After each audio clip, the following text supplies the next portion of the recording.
sometimes, just sometimes, they get a remake right.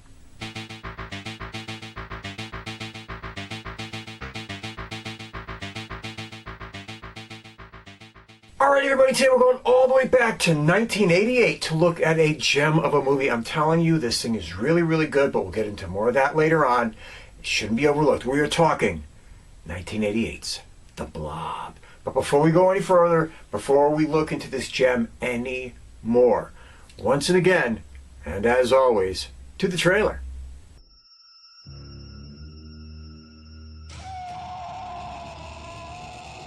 If it had a mind, you could reason with it. If it had a body, you could shoot it. If it had a heart, you could kill it.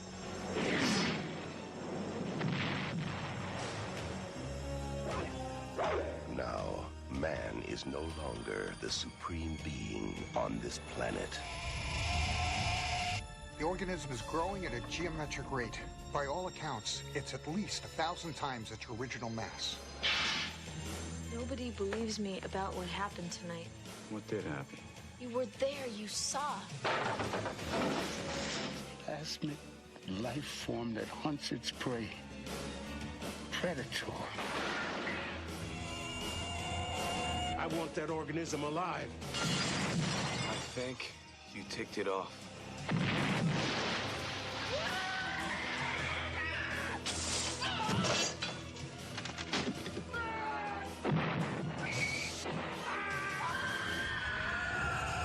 The Blob. Terror has no shape.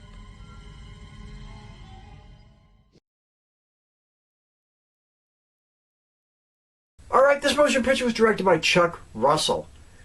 Did a few things, nothing too major, but some titles you'll remember. He did The Mask with Jim Carrey. He did Bless the Child. He did Jungly. He did The Scorpion King. And he did A Nightmare on Elm Street 3. The Dream Warriors. Dream Warrior. Docking. Whatever, it doesn't make a difference. Anyway, let's get going to the cast. Okay, playing Brian Flagg. Different kind of name. Kevin Dillon. Been in some stuff. We're talking about he was in Platoon.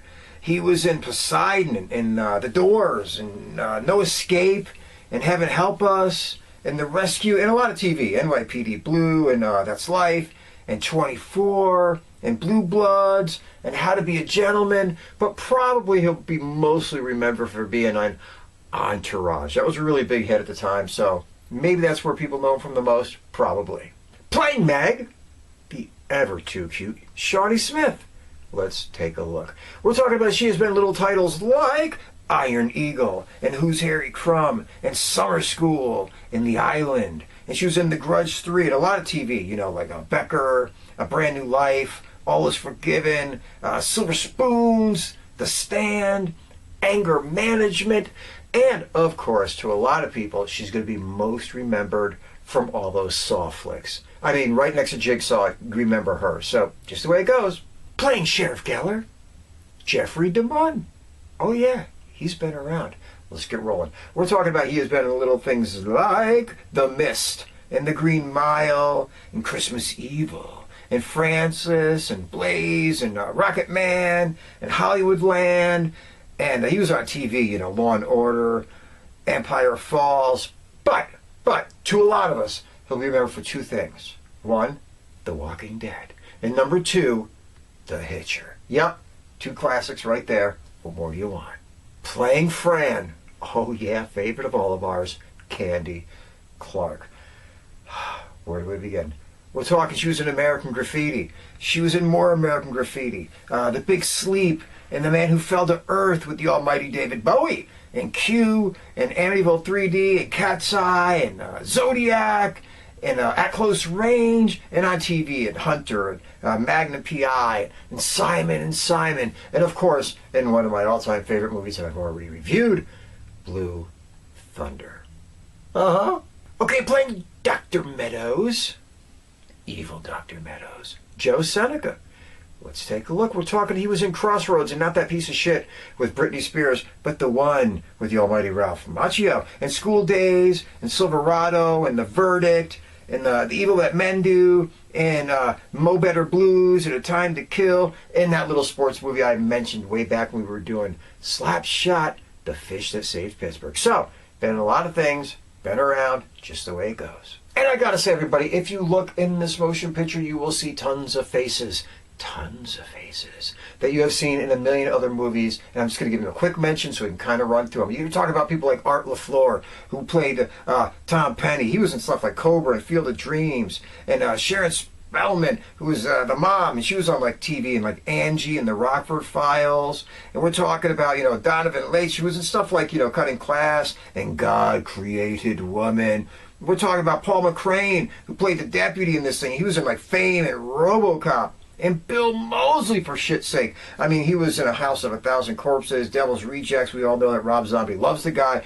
Del Close, who was really an acting teacher, but he popped up and stuff, Ferris Bueller and The Untouchables. And of course, we got our Playboy Playmates in this thing. We got Erika, Eleniak, or however the hell you used to pronounce her name. I couldn't say it right then. I can't say it right now. We're talking Baywatch and Under Siege. And Julie McCullough, who was in stuff like Growing Pains and on Pacific Blue. So, there's even more than that, actually, but there's a ton of people in this motion picture. Keep your eye out. You'll see a lot of them.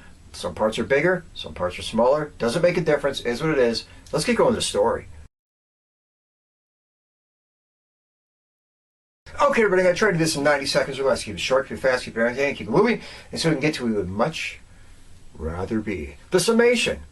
Well, you got this girl, Meg. She's a cheerleader, and she's talking to this young guy. He's a football player, blah, blah, blah. They're supposed to go have a date that night. She's the All-American girl. He's the All-American boy. It is what it is. But you got this other guy, Brian Flagg. Neighborhood hoodlum, kind of a punk, not really a bad guy, but the guy that gets the bad rep because he makes a lot of stupid choices and dumb decisions. That kind of guy.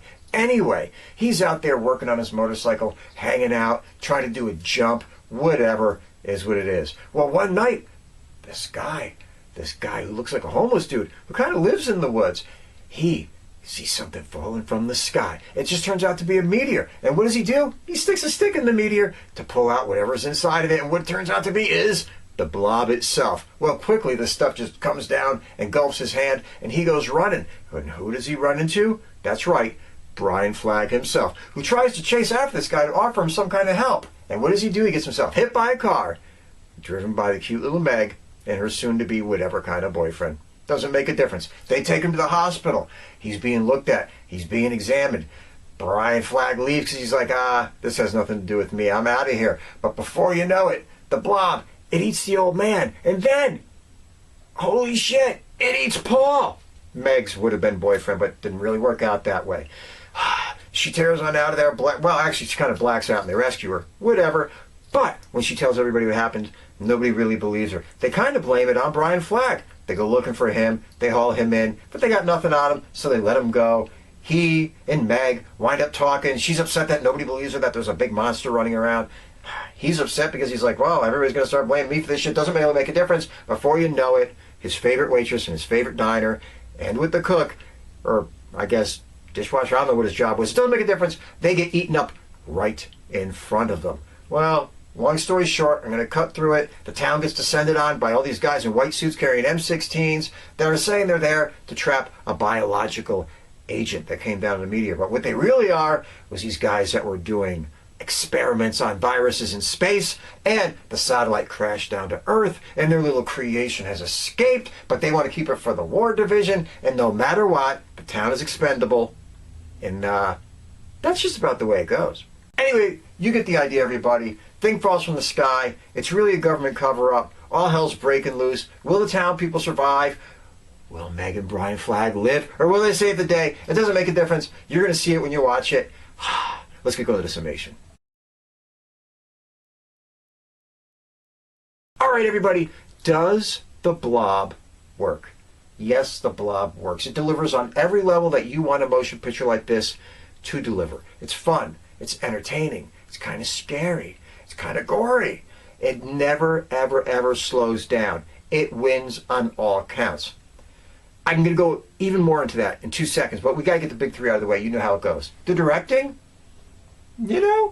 Russell did a really good job in this. I don't care that he only did so many other flicks. It doesn't really make a difference to me. In this movie, he captured, with his directing style, the look, the vibe, the way that you wanted to see this motion picture done. He captured it. Semi-modern, but still with a throwback vibe to it. He nailed it. Enough said. The writing, what the hell do you have to have great writing in a motion picture like this for? The writing's good, though.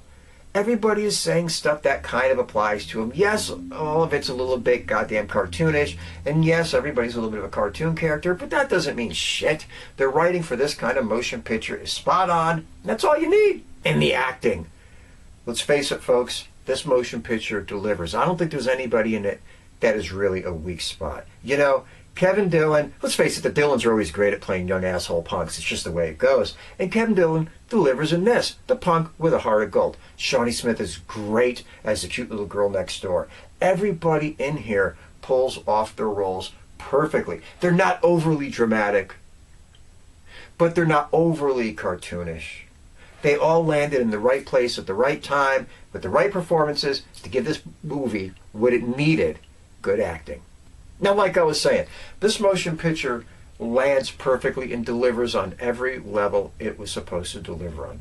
One, it's a remake. We all know it's a remake. We all went into it when we first seen it knowing it was a remake, and it was a remake of a classic. Come on, Steve McQueen, shit, that thing was legendary. So you go in a little bit worried and you're like, what can this thing do? How can it deliver? And it delivered because it still had a little bit of a retro vibe to it, a little bit of a throwback feel with the kind of effects that they had in the motion picture, the kind of angles of the cameras, the making you feel like you're in that small town world where something is about to go crazy any second or any minute. The vibe that it landed on was perfect for this kind of motion picture, what you wanted from it, what you expected from it, what you needed from it, and it nailed that. On top of that, you have that teenage drama thing thrown in on multiple levels. Is he going to like her? Is she going to like him? Is she going to take the poor guy? Is she going to stay with the rich guy? That kind of thing. And you had the classic teenage situation of, we know something that the adults don't know, and nobody believes us, so we're going to team up and go out there and do what needs to be done to enlighten everybody else that there is a major problem in our small, little, cute, adorable, gremlins-like town. It is what it is. It has all those classic elements that make movies appealing to teenagers and yet still appealing to people that are older. Also, you have to truly love the fact of the effects and the camera shots in this, because they were all done in that old school way that just makes you feel like you're back in time, but you're in modern times. These were practical effects. Things looked amazing. There's a lot of times in this motion picture where you can see that they're on a small set. You know that alleyway in an alleyway, you know it's a goddamn set, but you don't care. There's a lot of times where you can tell that they're just standing in front of a projection on the other side of them, of the Blob doing some kind of crazy shit, and you can tell they're standing in front of that, but you don't care. There's times you can see things are miniatures, but you don't care because it fits into that classic 1950s vibe, but updated with subject matter that's a little bit more 80s, and definitely gore that was a little bit more 80s. I mean, this movie, compared to the original, is damn well bloody, gory. People are being melted, they're being disfigured, they're being pulled in half, their faces are falling off. All kinds of really gross shit is happening in this motion picture. But with all that being said, you still feel like you're getting a small town retro 1950s motion picture. How can you not love that? Are there any downsides to this motion picture? I don't know. I guess you can pick out a couple of them. Probably mostly Kevin Dillon's hair. Whatever. It's been said that both he and Shawnee Smith were wearing hair extensions in this. Whatever. I don't know. I don't really give a shit, but I guess the hairstyle looks a little bit goofy and dates it. You know what I mean? And maybe they had a little bit too much cartoonishness to some of his actions. You know, he's supposed to be the punk, so he's really the punk. He's supposed to be the nice guy, but then he's really, you know, that kind of shit. But that's minor. It's so tiny. I mean, looking for faults in this little motion picture is really nitpicking. I mean, you really got to go out of your way to just start bitching about something, to bitch about this motion picture, because it really doesn't have anything bitchable about. And lastly, let Hollywood learn a lesson from watching this motion picture. Please, thank you, and get this shit through your heads. In this motion picture, yes, everybody's a little bit of a stereotype, and everybody's a little bit of a cartoon, to a degree. But everybody is treated with respect. Everybody is given dignity. Everybody is a badass in their own way. Shawnee Smith is up there with her M16 and planting bombs.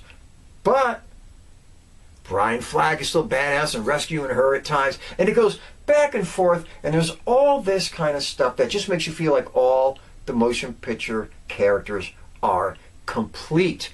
Not like in today's modern day. We all know it. You know I'm going to bitch about it. When you go see a movie like, Halloween 2018, and all the guys are just walking around playing with yo-yos, and all the women are racking and locking slides, and the guys are a bunch of incompetent idiots, and all this other kind of shit. Oh, Hollywood sucks these days. Anyway, they should go back and watch a motion picture like this, where all the characters are cool, all the characters are tough, all the characters are given dignity, and nobody's made to look like a little idiot or a little fool. This was the way you make a motion picture, and this was the way you get the shit done. All right, everybody, get yourselves out there and watch The Blob, 1988. Yes, we had the original with Steve McQueen. Yes, we had Son of the Blob, Return of the Blob, which I've already reviewed and I loved, from I think 1972. This motion picture is a great addition to that little family. It's a remake, not a sequel to the others.